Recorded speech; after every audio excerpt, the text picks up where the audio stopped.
Hello, I'm Monica Reinagel. Welcome to the Nutrition Diva podcast. I hope you're having a great week so far. In past episodes, I've talked about the nutritional differences, such as they are, between grass and grain-fed beef. But today, I wanted to share some updated information regarding the impact of various feeding programs on the health of the cow and on the environment, an area where there are a lot of misconceptions. Even if you don't eat meat yourself, I think you might find this pretty interesting.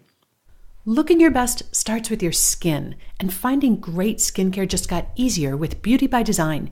You just take a quick skin survey and snap a selfie, and for a small consultation fee, an esthetician will curate a personalized skincare routine specifically for you. Beauty by Design has over 100 products and more than 250 natural performance ingredients. Everything is vegan and cruelty-free with no parabens or sulfates.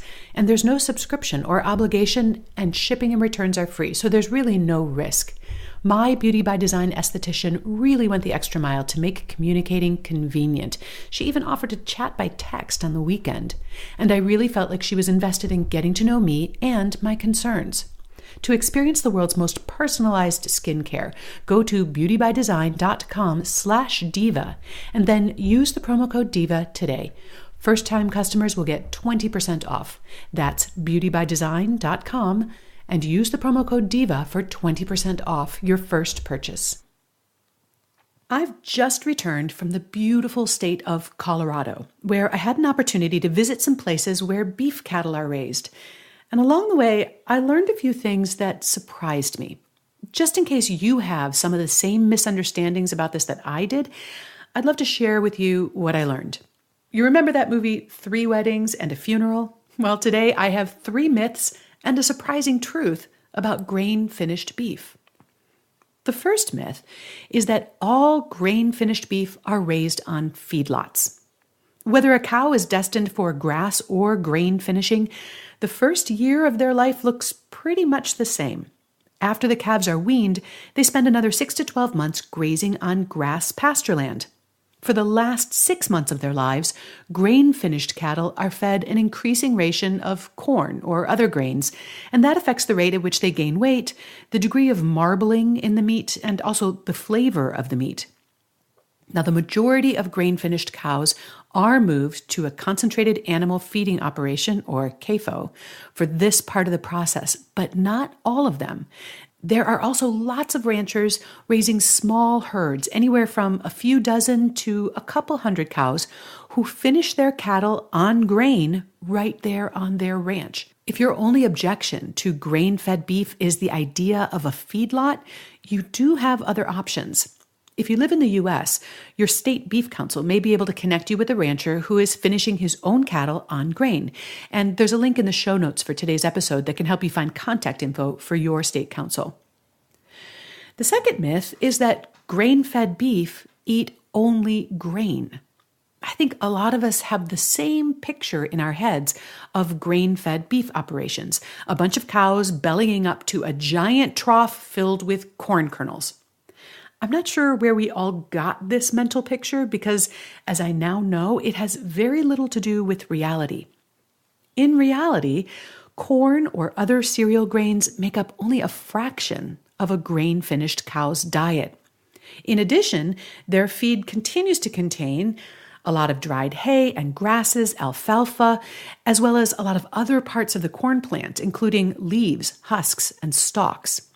In fact, grain accounts for only about 10% of a grain-finished cow's total food intake. The rest is plant material that is inedible to humans.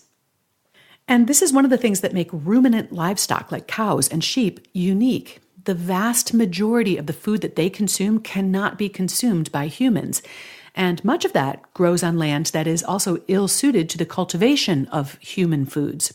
For other species of livestock, such as pigs and poultry, a much higher percentage of their diet is made up of foods that are also edible to humans. I have one more myth plus my surprising truth, but first, we also received support this week from Blinkist. Whatever your goals are for the new year, Blinkist can make it easier for you to achieve them. Blinkist is the only app that condenses thousands of nonfiction books into the best key takeaways and need-to-know information, so you can read or listen to them in just 15 minutes. 8 million people are using Blinkist right now, and the library is massive and growing, including books in self-help, business, health, and history. I know I always have so many more books on my reading list than I can ever actually get to, and Blinkist is a way to get the key essentials from a book without spending hours on it. For example, you might check out the fascinating Homo Deus, A Brief History of Tomorrow by Yuval Noah Harari.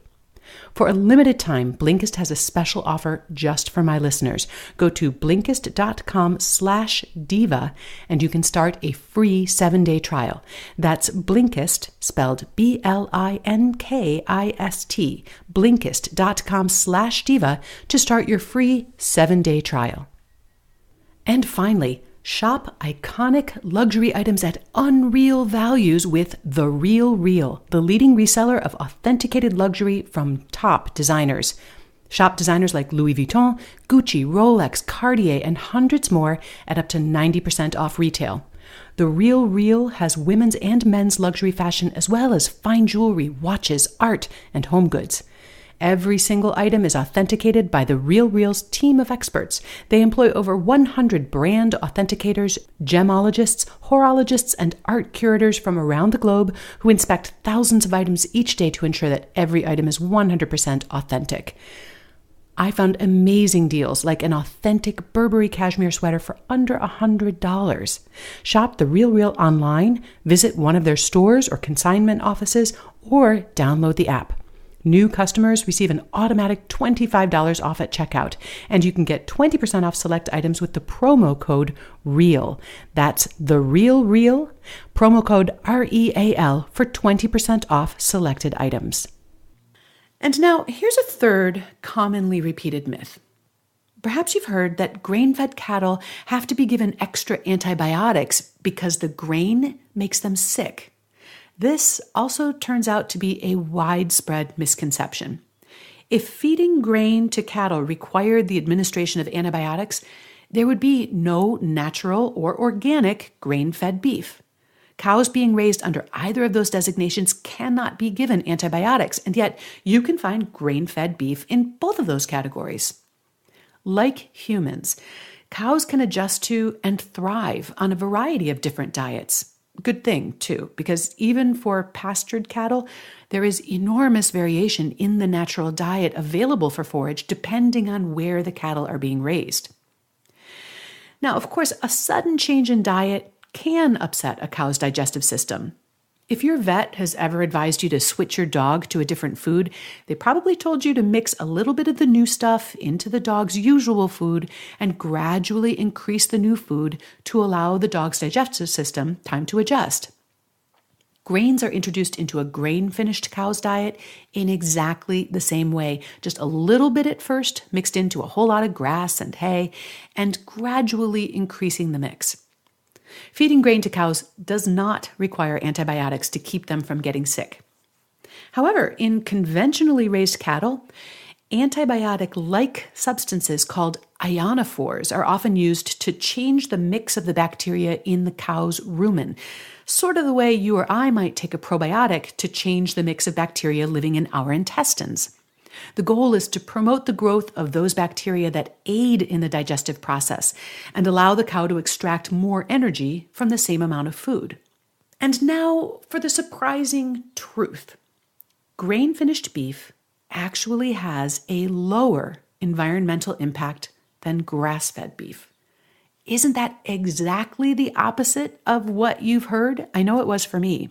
However, the fact is that grain-fed cows consume less feed and water. They ultimately produce more meat per animal than grass-fed cows, and all of that contributes to a lower carbon footprint. Grain-fed cows also produce less methane gas. Bacterial fermentation of foodstuff in a cow's rumen creates a lot of methane gas, and cows burp that back into the atmosphere. And methane gas, as you probably know, is one of the so-called greenhouse gases. But because grain requires much less bacterial fermentation to digest than grass, grain-fed cattle emit less methane into the atmosphere. My goal in sharing this information is not to say that one kind of meat is better than another, or even that a diet that includes meat is preferable to one that doesn't. The decision to choose organic or conventional, grass or grain-fed, or even whether to eat meat at all involves a lot of different considerations, including nutrition, taste, cost, availability, animal welfare, and environmental concerns, and how you prioritize each of these. To be honest with you, this is a decision I'm still sorting out for myself. But with a decision this complex, the least we can do is start with accurate information. If, for example, your primary reason for choosing grass-fed beef is the belief that its carbon footprint is lower, then it's useful to know how the two actually stack up.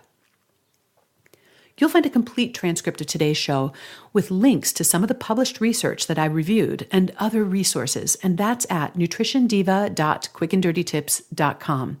And if you have comments or questions on this topic or any other nutrition subject, you're welcome to post them there on our website or on the Nutrition Diva Facebook page. I'd love to hear your thoughts.